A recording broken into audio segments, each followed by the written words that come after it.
But we are live with episode 103 of the Start Build Grow Show. Randy Brothers, my friend, what's going on over there? How are we doing?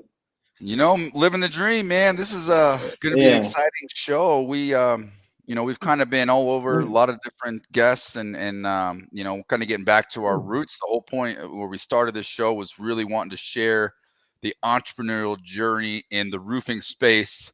So why not do a little roundtable, bring on some contractors with really cool stories, different backgrounds, and kind of go back and we're just going to talk roofing, man. It's going to be fun. I'm excited about this show.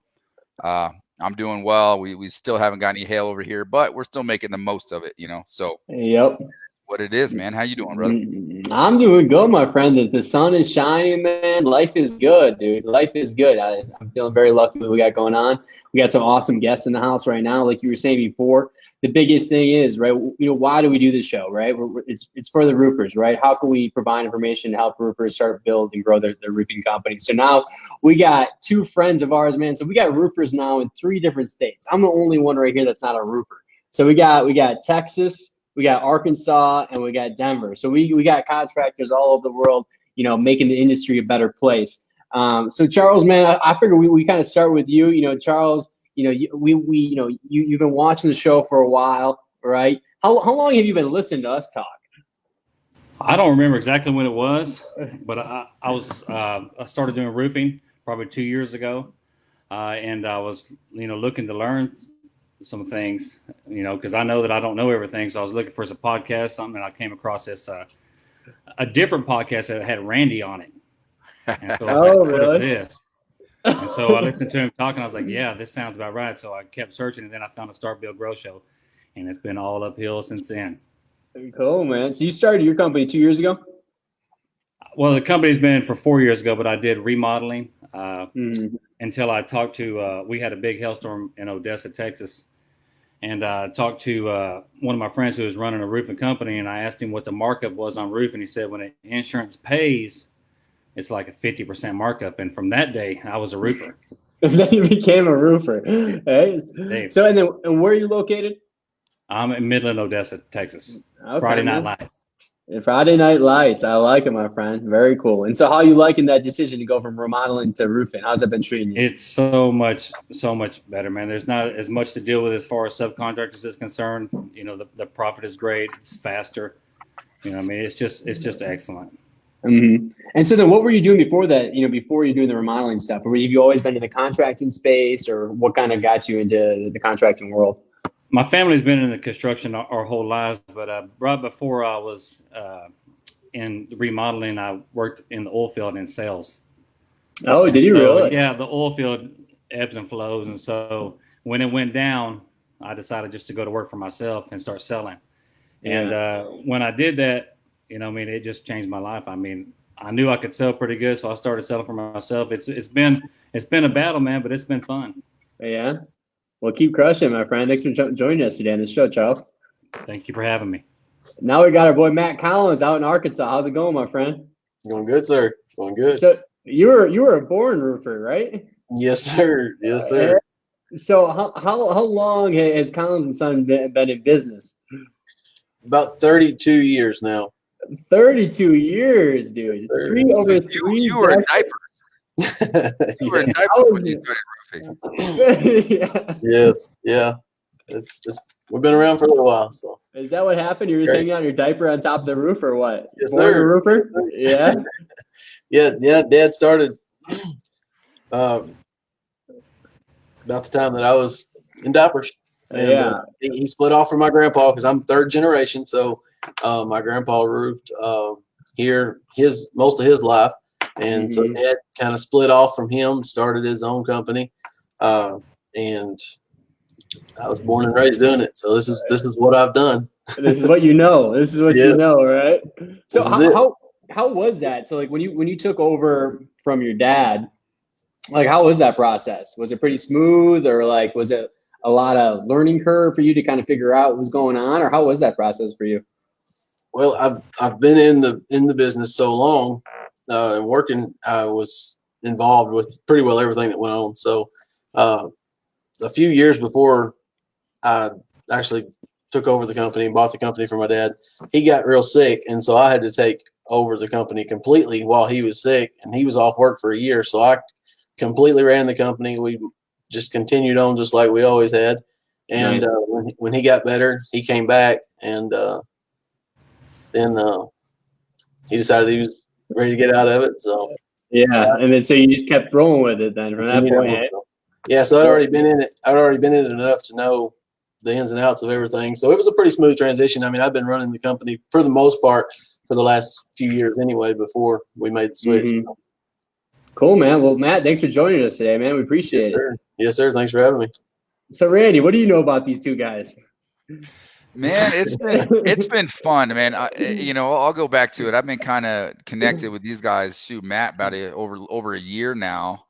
I think we got connected at some shows and maybe at one like the Job Nimbus and the IRE and different things like that. And we've been working together for a long time now. And it's just so fun to kind of to be on the sidelines watching, these two in particular, like just execute and build their companies and learn and grow. And every time they call me like, hey man, this happened. It's a lot of fun. So, it's been fun to kind of to be a part of you guys' journey as well. Mm-hmm.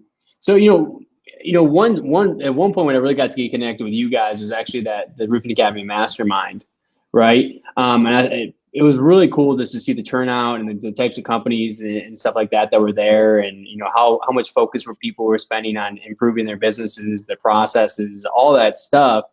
What was your guys' takeaway from that? Like, do you think more, roofers should be focusing on networking with other roofers and stuff like that to try to improve? I mean, I'll start with you, Charles. Like, what did you think of that experience? I mean, what did you kind of take away from that? Well, I felt like a small man in a room full of giants. But man, the biggest thing I took away from it is that, the humility of Randy and his team and those people that were there that would share the knowledge so freely, because that's not something that happens, where I'm from. People hide knowledge. They keep it to themselves so that they can capitalize on it. But, they're giving it away freely. So I'm going to just scoop up every bit of knowledge I can and just keep pushing forward. Mm-hmm. And you do that too. So I got a lot of respect for that. I feel like you're someone that's always learning, right? And if you want to be the best of the best, right? If you want to keep improving that company, growing that company, you got to invest in that. You know what I mean? I feel like you guys kind of hit it off too. I mean, it seemed like you guys became pretty good buddies from that conference as well, eh? That's right. Yeah. Good man right there. So what about you, Collins? I mean, was there anything that you took away from that mastermind that really was, beneficial for you? Maybe hanging out with other contractors or, things that you learned from the conference? Absolutely. Yeah. Just the whole contractor atmosphere, just everything about it was phenomenal. Just being around other guys and sharing experiences and all was great. Yeah. Mm-hmm. So, okay. So what about this? We're all going to hit this too. So Randy, even you too. So we'll let you start it off. Okay. How about that? All right. Now starting a roofing company, right? So let's say that there's people out there right now and they're looking for the next opportunity. Obviously, a lot's going on in the world. Let's say they're thinking about starting their own roofing company. What do you guys got? We'll go one by one, but we'll start with you, Rands Bros. So there's two perspectives here, one and or pieces of advice. One, there's a certain element of planning that you can do to get yourself ahead, right? So make sure you plan as well as you can, but don't plan yourself out of a business, right? So sometimes people can spend too much time planning every little meticulous thing and they never actually get started. So it's a really good idea to know what you're doing, to have a plan in place, but also understand that the second you start, that plan's probably going to change, because the reality of it, that first year starting a business is all about the hustle. No matter what it is, we have so many tools and programs that teach you everything, but there's no way to just implement and have all that stuff dialed in right away. You just got to go out there and hustle. There's so much you can't learn until you get in front of customers, you get out on roofs, and you just put in the time and effort. You put in the 12, 14, 20-hour days to really, really get that company going and get it off the ground. And those companies that I see that have that mindset of, one, have a good plan, know what they're trying to execute, but they just hustle and they learn and they grow and they really put in the effort and the work. Those are the ones that we're able to, after that first year, now you're able to say, all right, we hustled, we made it this far. Now let's start figuring out, peeling back that onion and starting to implement and put processes in place to where I don't have to work like that my whole life, right? So I think there's two things that happen. Sometimes people who make it successful and they do it just by sheer hard work and grit and grind. If they don't at some point work on, analyzing and trying to put process in place, they fall into the trap of just working all day, every day, and for years and years and years. And they really just created a really kind of a crappy job for themselves. But I think that first year, 2 years is all about, like, just hustle, man. You got to get out there and you got to make it happen. You got to jump off the building, and you got to build your wings as you're floating down. You know what I mean? So what about you, Charles, man? So, this is, year 2 for you in the roofing space, right? Former remodeler, now roofer. Right. What from your experience, because you know how it is. I mean, in the beginning it's tough, right? I mean, what did you kind of learn from those harder times where you're kind of just learning that you think you could kind of share with other roofers out there? Well, I think you need to start it, then you can build it, then you can grow it. That's pretty much the essence of it all. Where'd you hear that? I don't know, man. That's what I've heard. You got to launch out. Every person that I meet, when I talk to them, so I'm young in the business, so every person I meet, I'm Charles. They tell me they're man. I said, I do roofs. What do you do? Every person I meet, I just tell them I'm always prospecting, because I believe that I can offer the best product to them. I mean, that's just the way it is. I mean, I'm going to launch it out with the idea going forward that this person needs me before someone else gets to them and gives them a poor product. I'm going to save this person. And now that I've launched out and got it pretty much out of my control, I am peeling back the onion so that I can actually scale the business, because it can't be all about me.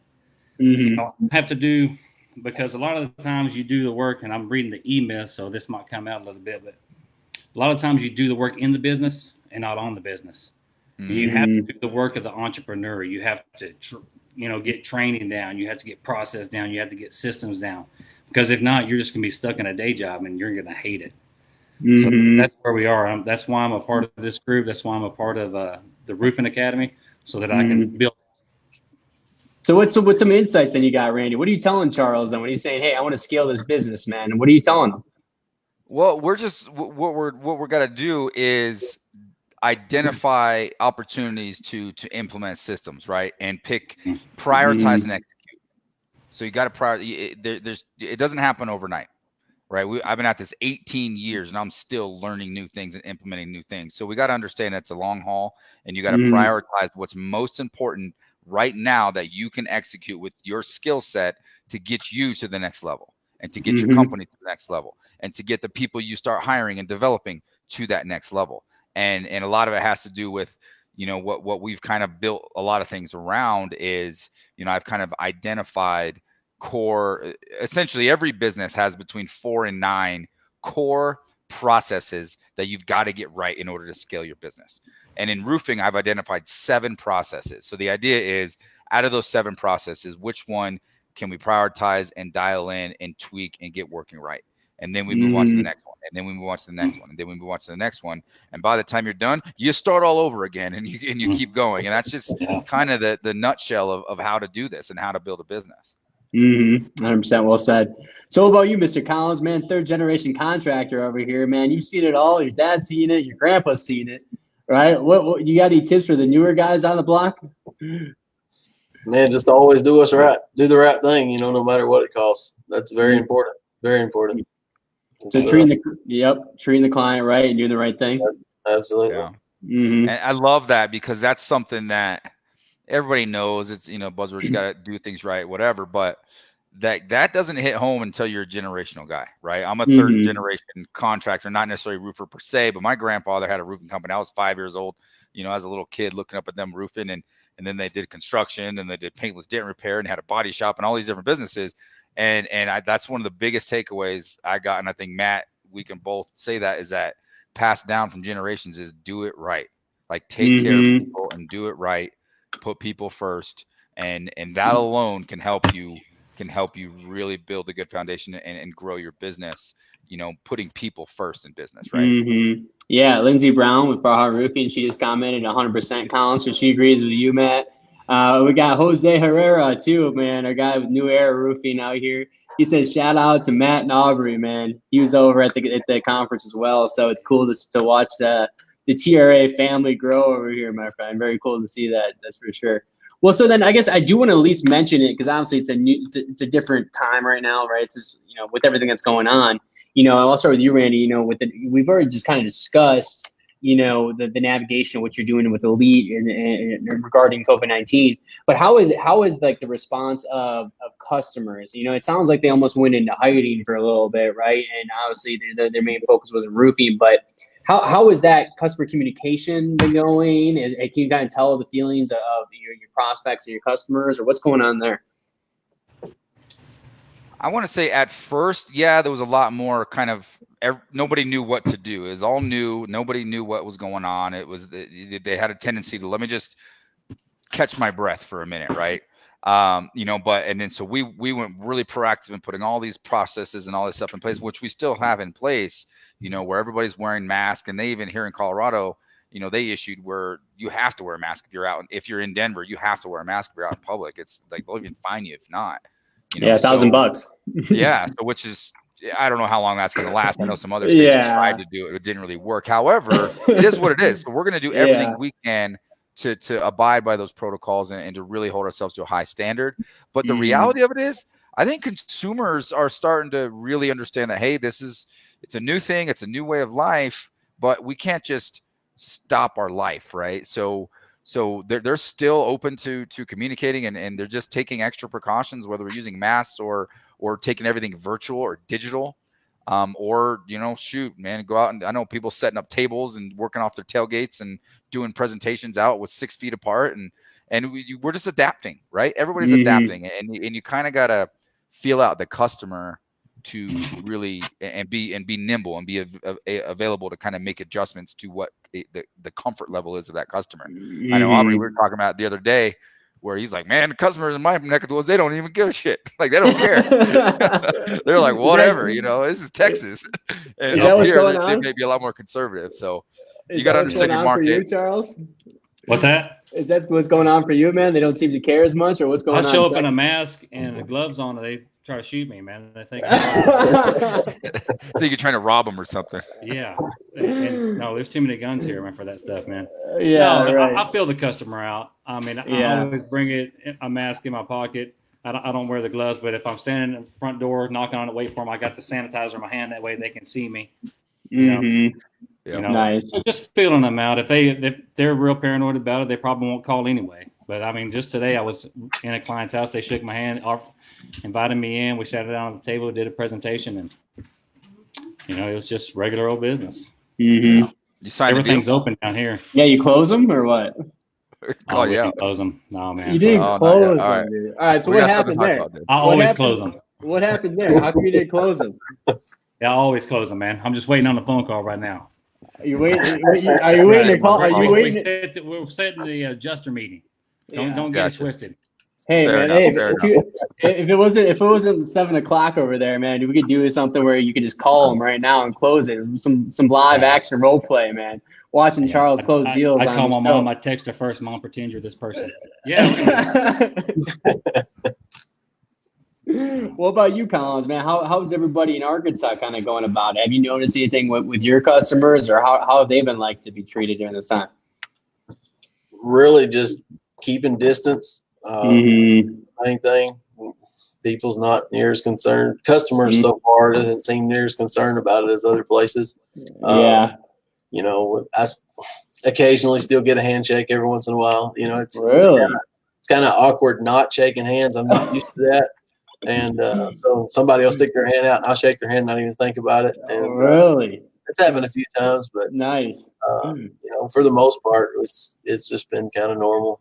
Yeah. Okay. Cool. We ordered a bunch of hand sanitizer with our logos on it. We got the mask coming with our logos on them, and things like that. Just take precautions. I like the whole knock knock. Here we go. Yeah. Yeah. Let's clean this up. Let's go. I like that.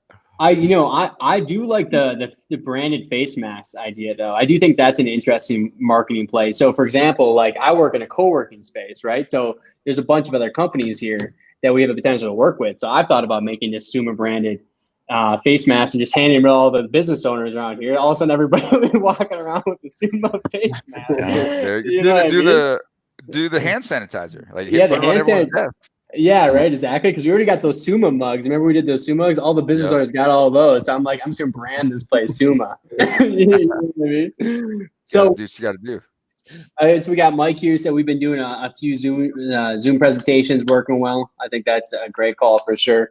So what about storm season, guys? You know, everybody's in an insurance restoration market. You know, what are you guys thinking for this year? How are you guys getting ready? Randy, you want to start us out, my friend? Yeah, right now we're just doing a full audit of all of our materials, marketing materials, like ordering hand sanitizers, ordering masks, or doing everything we can, ordering yard signs and door hangers and banners and all the things that we can do to get ready, to kind of have all of our marketing materials ready. But also what we're doing is dialing in our lists, our client lists and our databases, right? So the idea is as soon as a storm hits, regardless of where it is, over time, right? And Collins can attest to this. You got a customer list a mile long. You know, we've done over 10,000 customers over our lifespan. So that's all potential customers for future business, right? So the idea is whether you find lists or create them using social media or LinkedIn or Facebook or whatever, but build up that list. That way you have a warm list to target instantly. So as soon as a storm hits, you reference get a health trace and reference it over, and you could see all the houses that are in that zone. Send them all an email. Hey, how are you? Like, let's do a free inspection, blah, blah, blah. And so things like that, just trying to be as prepared as we can, making sure our sales presentation is dialed in. We redid that thanks to you guys. You guys really helped us. We revamped it and updated it and made it look real nice, super, super professional. Because here's the thing. More and more people are starting to use presentations. They're starting to use Zoom. They're doing, as Mike said a minute ago, they're doing digital virtual presentations. So if that's going to be a norm, what can we do to continue to stand out? Right. Make your presentation next to some way better than other people, right? So again, we've had Sumo Quote on here. We've all partnered with them. So we're just really focusing on all of our tools, making sure everything is sharpened, right? Sharpen the axe and be ready to go. Marketing, being pretty aggressive with marketing right now and doing everything we can to plant those seeds. That way, once a storm happens, we don't need to nearly put as much effort blooding our knuckles up trying to get business. We've already planted those seeds ahead of time.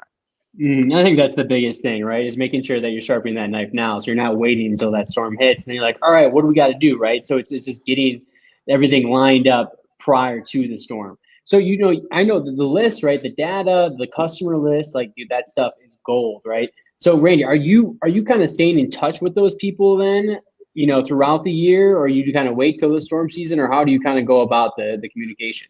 Yeah, I mean, we try not to overload people. I mean, you don't want a bunch of people to unsubscribe because you're mailing them stuff every 2 days about roofing. Yeah, no one exactly. cares. The roof's done. What do they care? But when you're doing community service, when you're doing things like coronavirus, like we put out a memo to all of our every email address we had. We put out a memo on these are the internal precautions that we're taking. These are new internal coronavirus policies and just putting stuff out there. And if we're doing community service or volunteer work or supporting organizations, we'll try to, every so often, every month, every couple months, send an email just to kind of stay top of mind and let people know that we're still here and that we're doing cool stuff. Right. So, and then social media, right? You should be very consistent on social media. That's for sure.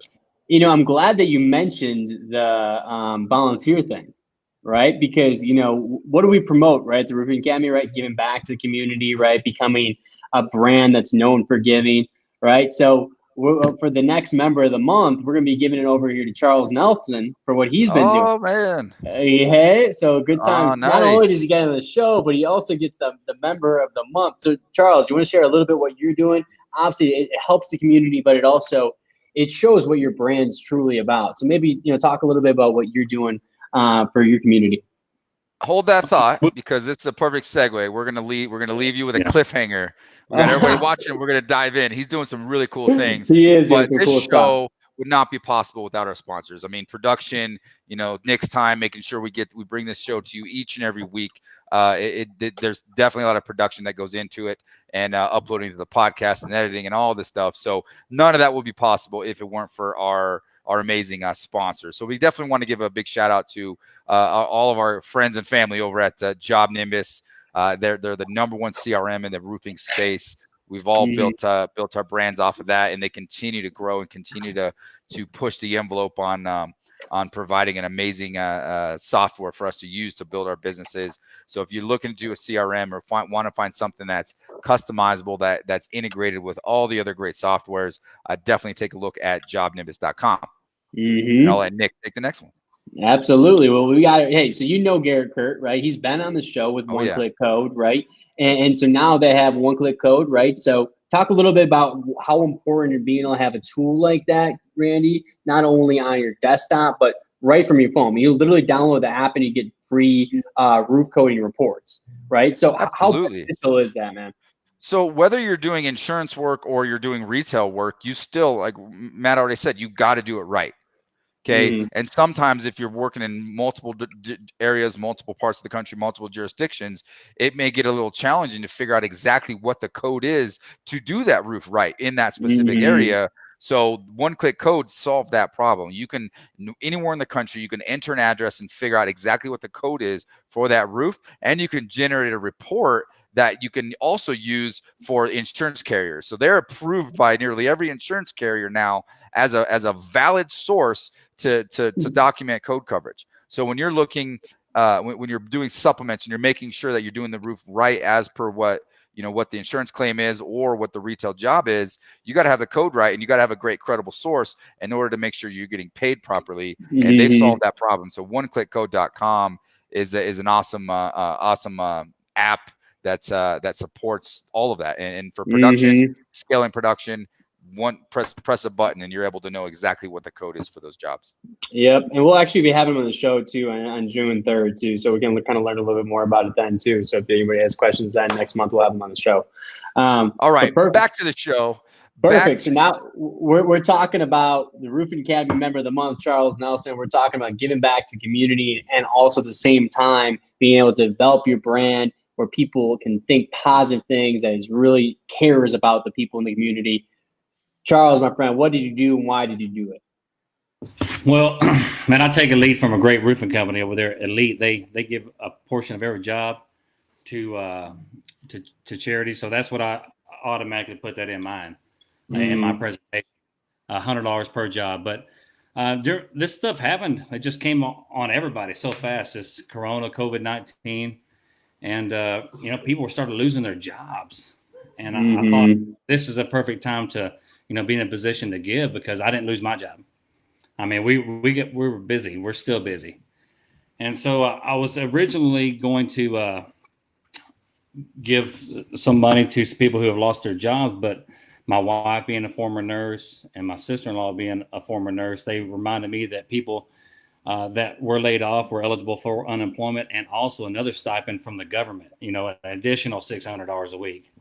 But then they said, but nurses have to go to work still, and they don't get an extra $600 a week.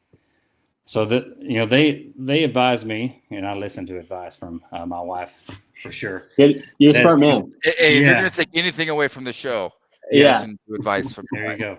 That was the gold nugget right there. Yeah, that's right. Everybody, the show's over. Just close it down. That's how we end it.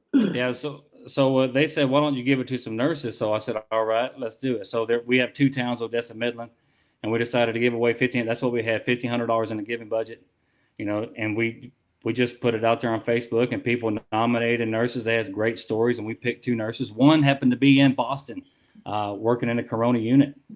And it was just, we drew that person, we just didn't pick her out of there. We drew that person. It was just amazing. And recently I posted it on Facebook. We finally got all the pictures in, gave them that cash money, tax-free, just said, thank you. Thank you for sacrificing. thank you for me. I'm going to work. You're going to work. You're sacrificing. I'm not. And just thank you so much. And, it's more, they thank me. They both said we never win anything, but it did more for me than I'm sure it did. And that little bit of cash, it did a lot for them, but man, it just makes you feel like a king inside whenever you're able to do those things. How amazing is that? Mm-hmm. That intrinsic value is on you can't replicate that. I mean, you can make all the money in the world, but you're not going to feel as good as you feel when you're able to really help bless somebody and change their life in a little way. I mean, every time we get the emails, every couple of days, I'm getting emails forwarded to us from a different family that we've been able to provide a dinner for, and man, that just makes your whole week. We could go sell 100 roofs, and I don't care. It's like that family that gets taken care of, that's been going through a hard time, that just gets that little bit of hope and that little bit of relief. It's just so amazing to be able to do that. So for anybody watching, listening to the podcast, obviously take care of your family, but if you have the ability, if you're essential, if you're doing some business, I encourage everybody out there to pay that forward and find ways to get back to your communities and support those on the front lines and support those that have lost their jobs and have been displaced throughout this whole pandemic. And that's why everybody in this community, the Roofing Academy community, has just been awesome. And it was cool too, because we had a promotion going on where we were doing some donation stuff, to help local businesses. So Charles over here, he helped out a bunch of people in Denver too, because he bought a website from us and we donated that money to buy food from a restaurant. And then guess what?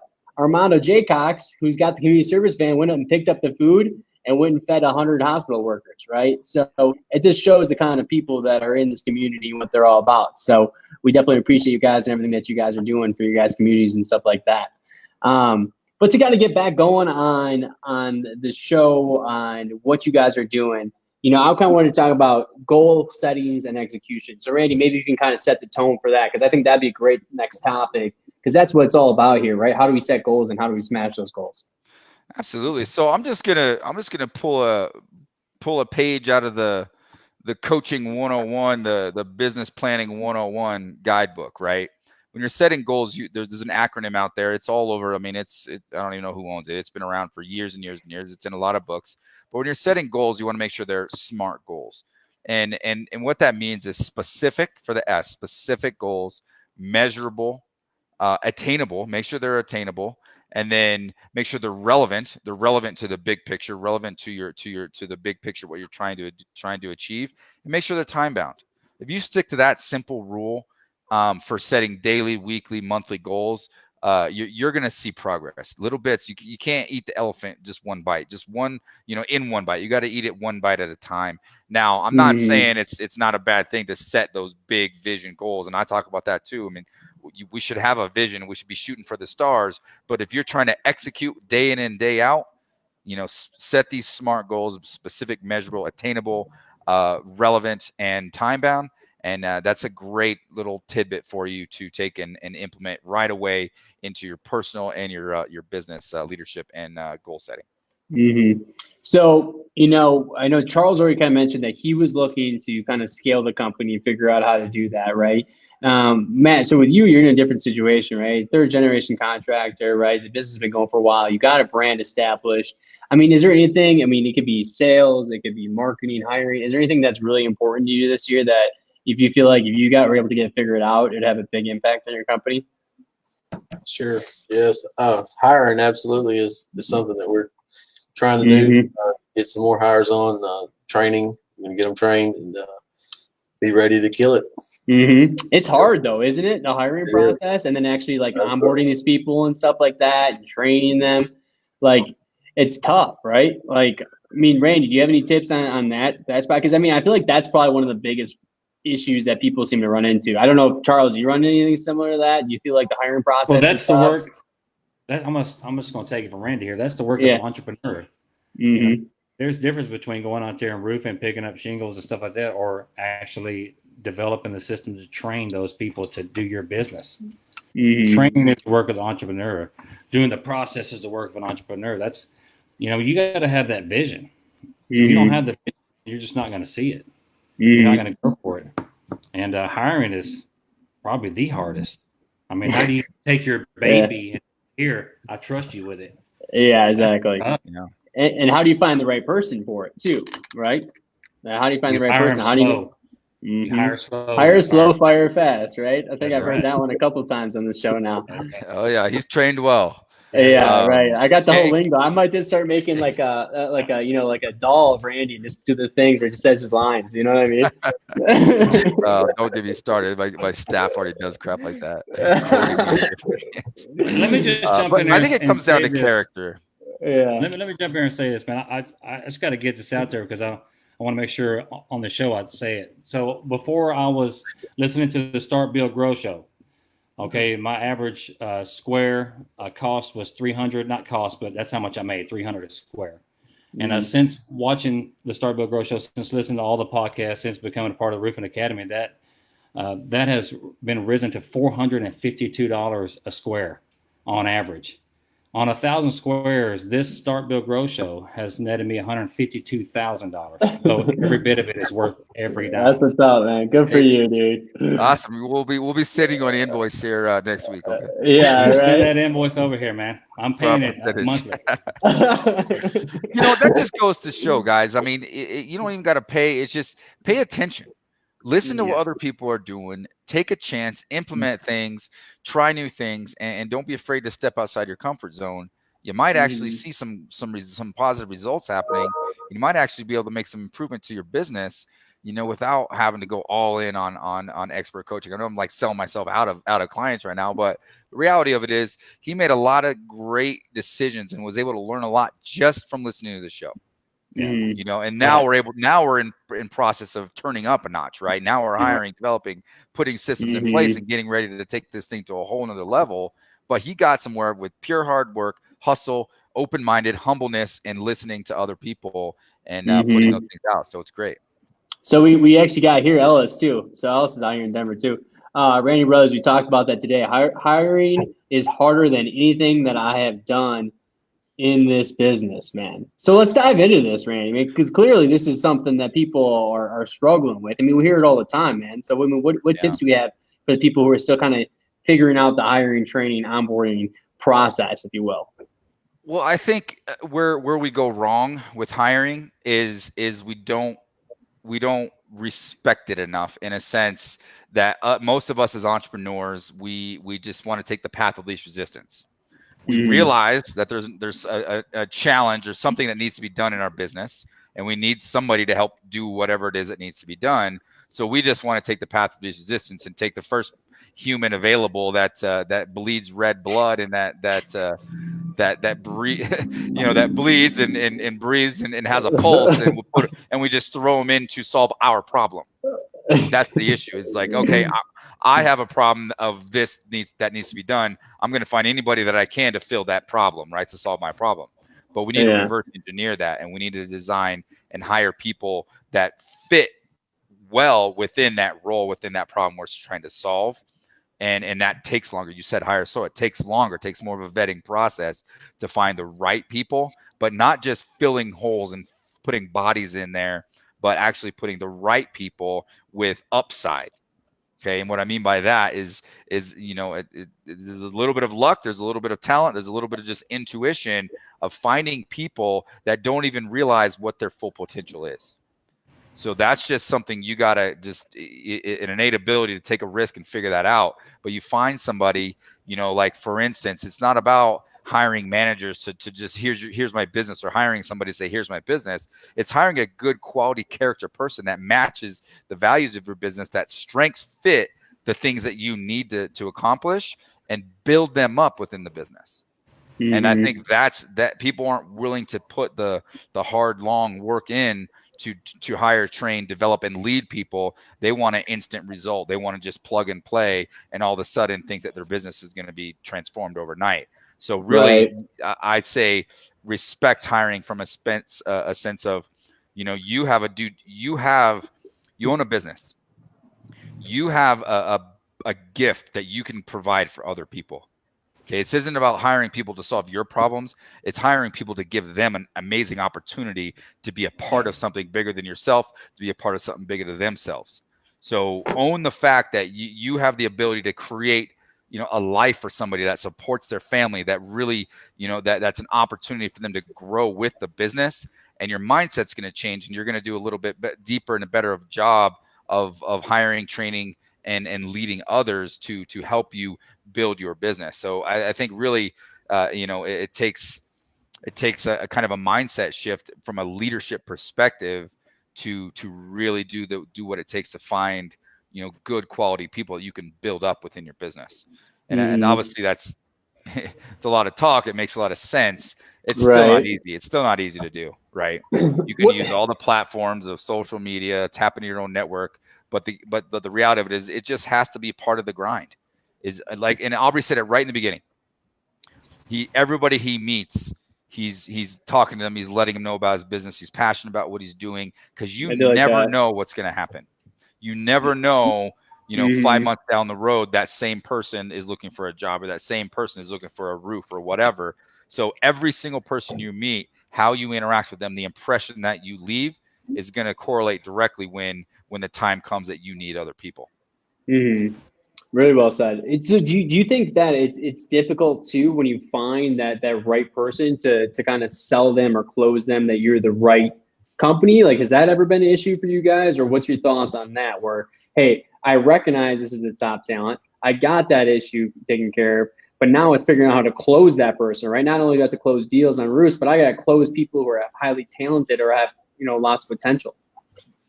Okay, so you ever had somebody perfect for a job and they just walk by you 10,000 times and you never even put that person in that position in your mind, and then one day you just wake up and be like, that person would be perfect for that.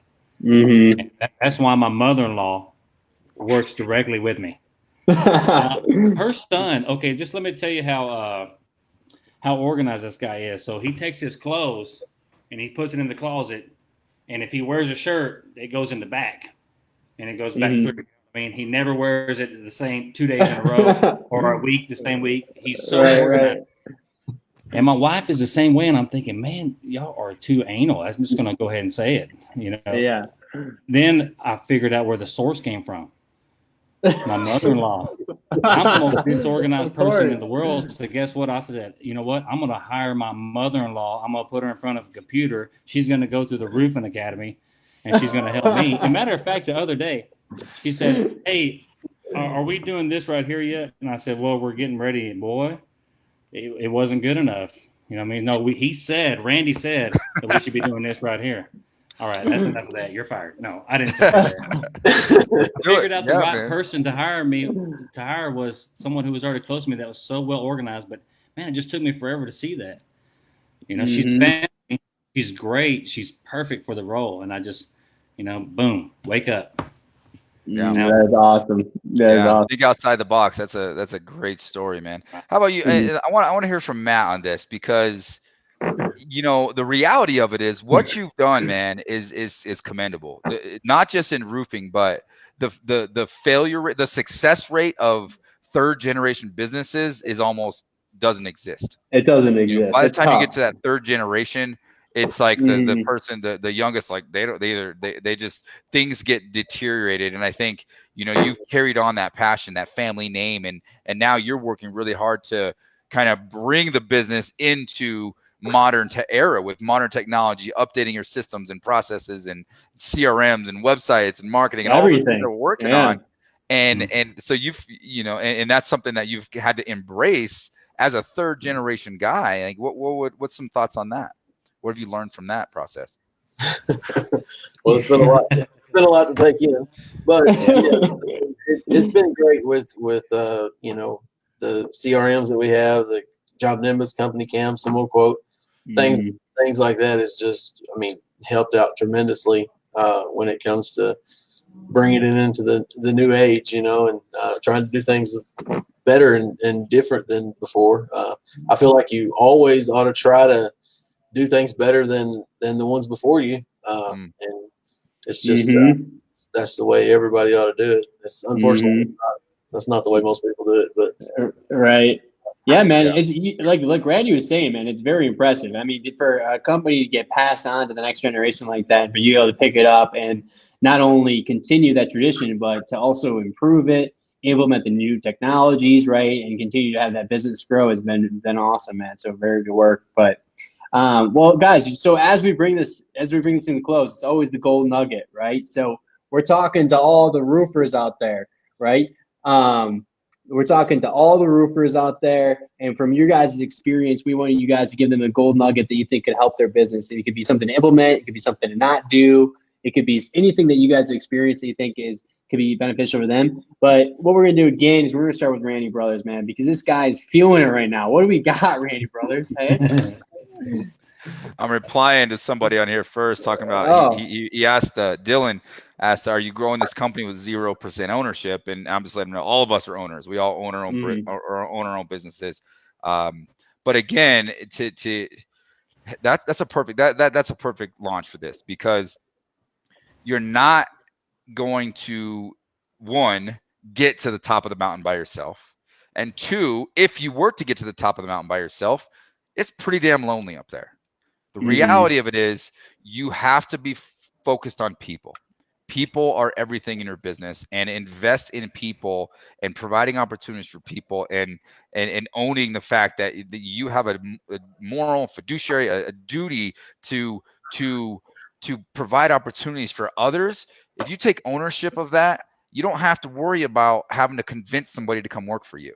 They're going to feel that passion. They're going to know how much you care about your business and how much you care about them.